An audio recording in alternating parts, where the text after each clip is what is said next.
Dans un petit village niché au cœur d'une vallée entourée de montagnes majestueuses vivait une jeune fille nommée Inès. Elle était connue pour son esprit vif et son imagination débordante. Et souvent, elle passait ses journées à rêvasser dans les champs, imaginant des mondes merveilleux où elle pourrait vivre des aventures extraordinaires.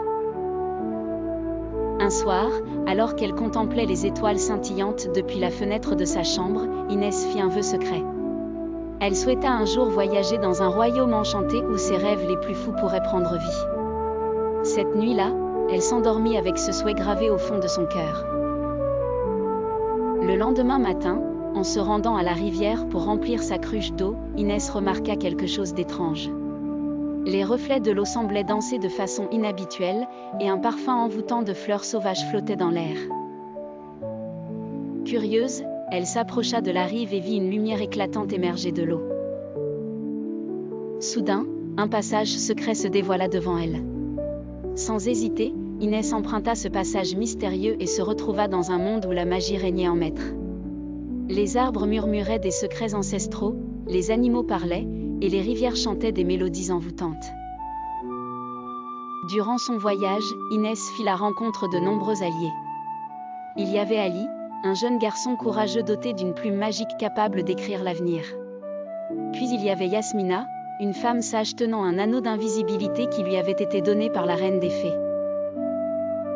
Ensemble, le trio fit face à d'innombrables défis, traverser des forêts ensorcelées, résoudre des énigmes mystérieuses pour libérer un village ensorcelé, et déjouer les plans d'un sorcier malveillant qui tentait de s'emparer du royaume enchanté.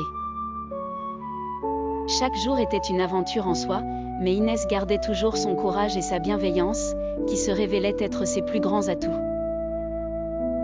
Avec ses amis, elle découvrit que la clé pour sauvegarder ce monde magique résidait dans le pouvoir de l'imagination et dans les histoires qu'on se racontait.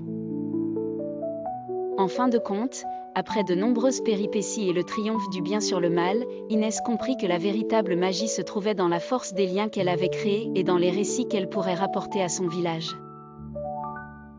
Elle retourna chez elle, non seulement avec des souvenirs inoubliables, mais aussi avec un carnet empli d'histoires extraordinaires qu'elle partagerait avec ceux qu'elle aimait. Ainsi, Inès continua de rêver et de raconter des histoires autour du feu, inspirant à son tour des rêves magiques chez ceux qui l'écoutaient. Et chaque nuit, en regardant les étoiles, elle savait que quelque part, un royaume enchanté l'attendrait toujours. Fin.